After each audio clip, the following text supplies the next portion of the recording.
नमस्कार दोस्तों, एक बार फिर से आपका एआर मैथमेटिक्स एकेडमी की ऑनलाइन यूट्यूब क्लासेज में स्वागत है। दोस्तों, आज अपन जो अपना डिफरेंशियल कैलकुलस चल रहा था उसके 5B की बात कर रहे थे, 5.2। और सबसे पहले तो मैं इसका थ्योरेटिकल पार्ट पढ़ाऊंगा और उसके बाद में अपन एग्जाम्पल्स के ऊपर चलेंगे। बहुत ही इंपॉर्टेंट है। अभी तक आपने चैनल को सब्सक्राइब नहीं किया, सब्सक्राइब करें, वीडियोज़ को लाइक करें, ज़्यादा से ज़्यादा अपने दोस्तों तक शेयर करें। दोस्तों, सबसे पहले अपन बात करते हैं होमोजीनियस फंक्शन के बारे में, जिसको बोला जाता है समघात फलन। समघात फलन के बारे में अपन पहले भी जानते हैं कि एक ऐसा फलन जिसके प्रत्येक पद में x और y की घातों का योग समान होता है। मान लो अपना जो फलन f है उसमें दो चर हैं x और y, या फिर ऐसे बोल दे दो इंडिपेंडेंट वेरिएबल x और y हैं। तब फलन के प्रत्येक पद में x और y की घातों का योग समान होता है तो वो फलन होता है समघात फलन। और समान अगर जैसे प्रत्येक पद में x और y की घातों का योग 3 आ रहा है तो उसे बोल देंगे कि भाई ये 3 घात का समघात फलन है। एक बार सब लोग देखिएगा इसको। समघात फलन की परिभाषा, दो या दो से अधिक चरों का, भाई इंडिपेंडेंट वेरिएबल दो होंगे या दो से अधिक होंगे, दो या दो से अधिक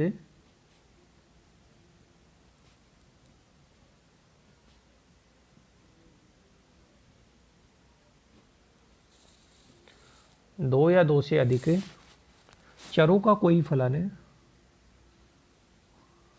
चरों का कोई फलन है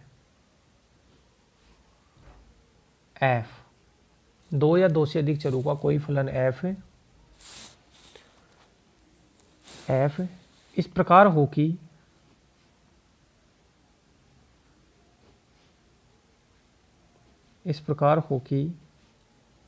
इसके प्रत्येक पद में दो या दो से अधिक चरों का कोई फलन f इस प्रकार हो कि इसके प्रत्येक पद में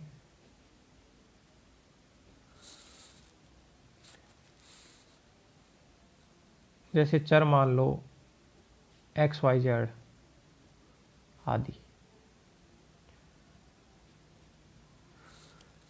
मान लो कि 3 चर हैं तो दो या दो से अधिक चरों का कोई फलन f इस प्रकार हो कि इसके प्रत्येक पद में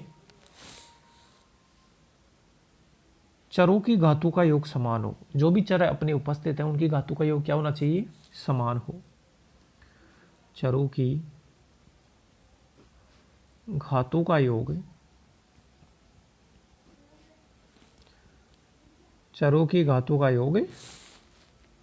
समान हो। दो या दो से अधिक चरों का कोई फलन इस प्रकार है, दो या दो से अधिक चरों का कोई फलन इस प्रकार है कि प्रत्येक पद में मान लो अगर 3 चर x y z हैं तो प्रत्येक पद में x y z की घातों का योग समान हो। चलो जैसे एग्जांपल, जैसे मान लो f x y z बराबर मैंने ऐसे लिख दिया x square y z X Y square Z. ठीक है, अब यहाँ पे एक्स वाई जेड की घातों का योग ये 2 घात, ये 1 घात, ये 1 घात, एक्स वाई जेड की घातों का योग 4, और यहाँ 1 और 2 3 और 1 4। तो ये हो गया अपना समघात फलन का एग्जाम्पल हो गया। तो अपन दोस्तों ये समझेंगे कि वह फलन जिसके प्रत्येक पद में घातों का योग समान होता है। अब उस फलन में वेरिएबल 2 भी हो सकते हैं, 3 भी हो सकते हैं, 4 भी हो सकते हैं, कितने भी हो सकते हैं, लेकिन प्रत्येक पद में जो घातों का योग है वो समान होना चाहिए। अब समघात फलन की घात, ये तो समघात फलन की परिभाषा है। अब लिखना आप समघात फलन की घात।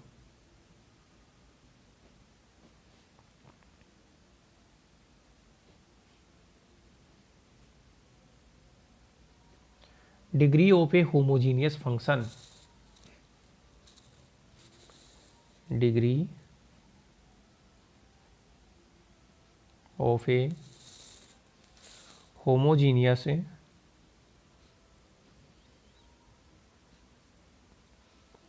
फंक्शन,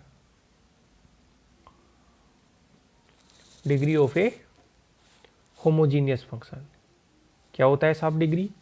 डिग्री के बारे में मैं बताऊंगा कि प्रत्येक पद में जो घातों का योग होता है ना वो डिग्री कहलाती है। जैसे इसके प्रत्येक पद में घातों का योग 4 है, 4 है, इसका मतलब एक समघात फलन है। कितनी घात का समघात फलन है? ये 4 घात का समघात फलन है। तो डिग्री के बारे में मैं क्या लिखूंगा?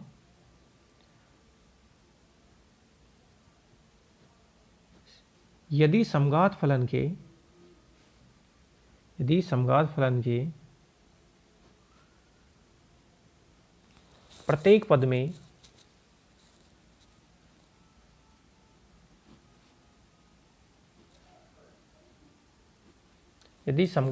प्रत्येक पद में घातों का योग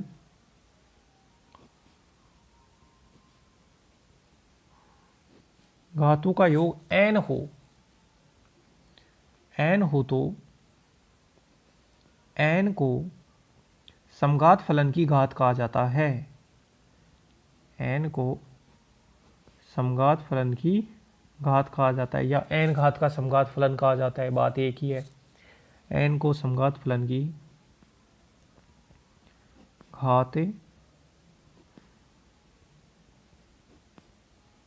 कहा जाता है। n को समघात फलन की घात कहा जाता है अगर प्रत्येक पद में घातों का योग n आ रहा है तो। जैसे एक एग्जाम्पल के माध्यम से अगर अपन देखें,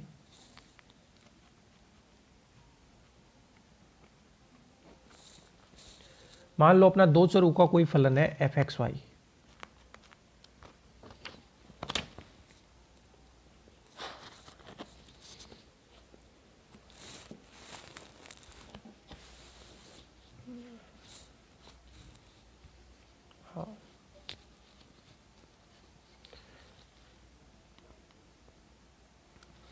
f(x, y) कोई फलन है।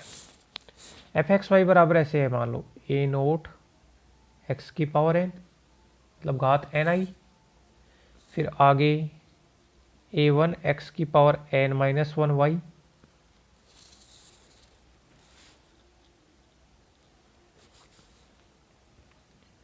a2 x की पावर n-2 y स्क्वायर, और लास्ट में an करेगा तो x की पावर n-n 0 हो जाएगा, और ये हो जाएगा y की पावर n। इसको डाल दिए इक्वेशन 1। f(x, y) बराबर a0 x की पावर है n a1 x की पावर n-1 y, ये जो है इसके प्रत्येक पद में x और y की घातों का योग n है। अतः यह है n घात का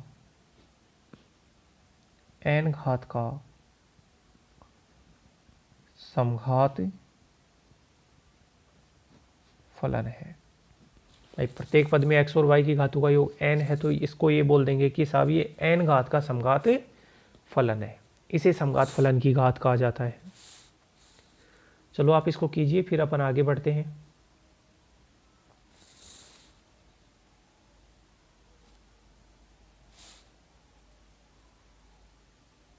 ओके, अब देखना आप,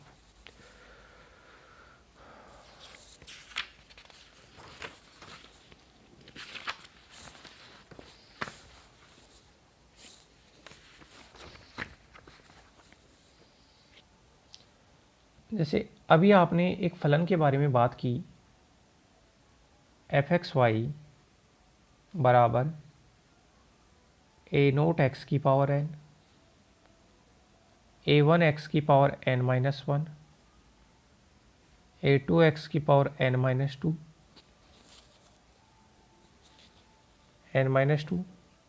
और ऐसे, अच्छा यहाँ y आएगा, सॉरी यहाँ y स्क्वायर आएगा, और an y की पावर n, यहाँ n घात है, ये y आ जाएगा मल्टीप्लाई में।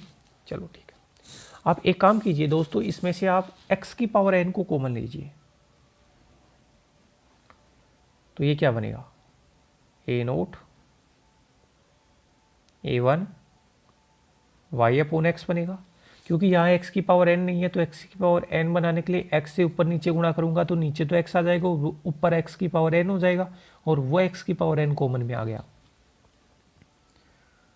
ये a2 y अपॉन x का होल स्क्वायर हो जाएगा, और ये an वाई अपॉन एक्स की पावर n हो जाएगा। तो कुल मिला के ये बन गया x की पावर n, f मतलब some function of y upon x. Equation number 2 डाल दिया। ये यहाँ तक कोई y अपॉन एक्स का फलन है, इसको some function of y upon x से दर्शा दिया। या अगर अपन ये देखें, मान लो जैसे यहाँ x की पावर n को कॉमन लिया है, वैसे y की पावर n को कॉमन लेते तो पता है ये क्या बनता। अब y की पावर n को कॉमन लेते तो यहाँ तो y की पावर n नहीं है, तो ये बनता a naught x upon Y की पावर n, फिर a1 x अपॉन वाई की पावर n-1, और लास्ट की ये टर्म बचती वो बनती an। ठीक है, इसको बोल दिया yn। इसको कोई फंक्शन मान लो, जैसे इसको f1 लिख दो, इसको f1 फंक्शन लिख दो और इसको f2 फंक्शन लिख दो। तो ये तो y अपॉन एक्स का फलन है और ये किसका फलन है, x अपॉन वाई का। ये तो y अपॉन एक्स का फलन है और ये x अपॉन वाई का फलन है। इसको इक्वेशन नंबर 10 डाल दिया। ठीक है, तो मैं कुल मिला के ये कह सकता हूँ, अगर किसी फलन f(x,y) को इस रूप में व्यक्त करें। देखो दोस्तों, एक चीज़ देखो आप, x की पावर n बार आ रहा है तो x अपोन में आ रहा है, और y की पावर n बार आ रहा है तो यहाँ y अपोन में आ रहा है। तो ये स्पेशल है, थोड़ा ध्यान रखना। अगर x की पावर n बार आ रहा है तो फलन में y अपोन x की टर्म बन रही है, x नीचे आ रहा है। अगर y बाहर आ रहा है, अपना y को कॉमन लिया, तो x अपोन y की टर्म बन रही है, y नीचे आ रहा है। तो मैं लिखूंगा, यदि किसी फलन है, यदि किसी x व y के फलन है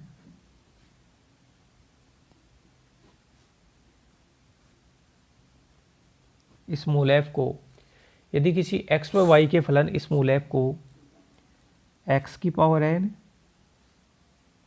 f1 y अपोन एक्स या y की पावर n कोई अदर फंक्शन y बार आ रहा है, तो x अपोन वाई रूप में व्यक्त किया जा सके,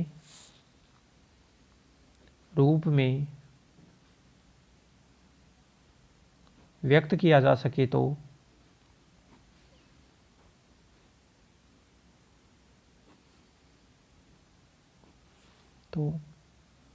ऐप को, अच्छा अब x की पावर को देख लेना, जितनी x की पावर होगी उतनी घात का समघात हो जाएगा। व्यक्त किया जा सके तो ऐप को n घात का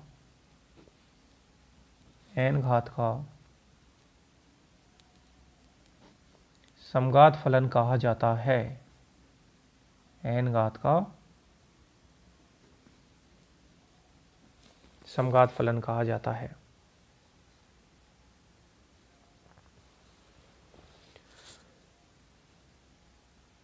तो कुल मिला के इस घात के ऊपर डिपेंड होता है, जितनी घात होता है उतनी घात का समघात फलन होता है।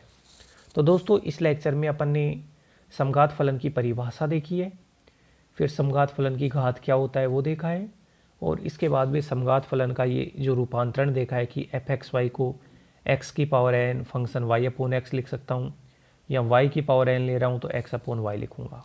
ठीक है, इसी के साथ में अपन इस वीडियो को समाप्त करते हैं। आप इनको पढ़ना और अपनी जो मेन प्रॉपर कॉपी है उसमें नोट्स बनाना और याद करना है। ठीक है दोस्तों, धन्यवाद।